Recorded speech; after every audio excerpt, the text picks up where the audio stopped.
dahil ngayon i-deliver ang pinagawa namin modular cabinet para sa aming kitchen. Dideliver siya ngayon at susimula na rin install sa doon. Guys, papakita ko muna sa inyo yung aming gagawing modular cabinet. Ito muna sa tara. Ito siya, blanco pa siya dahil ito pa ang gagawin pangalan siya mamaya and tomorrow. And sana hindi naabutin ng Monday. Sabi naman nila 2 days na itong gagawin. Ito yung aming magiging lababo dito. Ito yung kitchen sink. Ito yung aming mga built-in appliances. Tapos dito, sa ngayon, ito yung dining table namin. Pero kapag in-install na yung modular cabinet namin, magiging island na siya. So nandito nakalagay yung aming lutuan, yung induction cooker namin. And yung ref namin is, dito talaga siya naka-place. Lalagyan lang siya ng cabinet din sa taas. Maya-maya nga dumating na yung mga gagawa ng cabinet namin. So sakay sila ng L3. Bali, pinark na nga nila dito sa loob para mabilis yung paghahakot. Bali, isa-isa na nga nilang hinakot yung mga cabinet sa loob. Apat silang nagtulong-tulong kasama na yung driver. Eto nga't ingat na ingat nga sila sa pagbibit-bit nitong mga cabinet kasi baka masisanti sila agad na may-ari.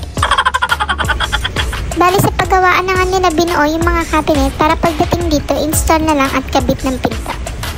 Nagulat nga ako dito sa wood open shelves namin. Grabe, sobrang ganda ng pagkakahoy niya. Yung kulay, yung gawa, yung paglagay ng ilaw. Wala akong masabi niyan, puro OMG. Ito yung kahoy. Ang ganda ng kulay niya. Oh my God! Yan yung sila. Ganda ng kahoy. Sabi ko sa'yo yung kahoy talaga. OMG, ang ganda. Yan nagkaganon yan. Iba yung ilalim. Pinasok na nga nila tong cabinet na pagkalaki-laki kasi yun pala, ito yung pantry Cameron. Bali, nilagyan din siya ng ilaw. Glass nga pala ang pinto nito. So let's see if nakabit na siya at nalagay na sa tabi ng ref. Ito yung glass ng...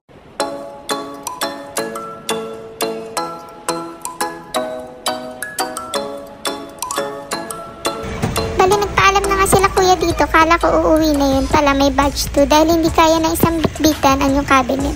Ito nga pala yung unang batch ng cabinet na laman ng L3. Inuna nila yung mga mahaba para sa pantry at shelf.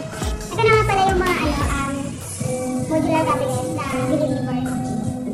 Dito lalagay yung oven, dito yung microwave, tapos ito yung cabinet, then cabinet sa baba. Tapos, ito yung namin. Pantry. Glass yung door. Yan siya.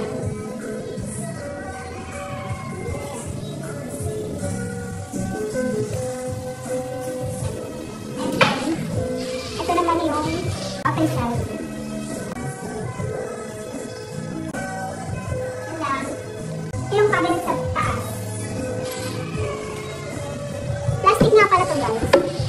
Hindi siya makahoy. Hindi siya wood. Plastic siya. Lahat plastic. Parang yung kaibigan ko. See you on batch 2 delivery.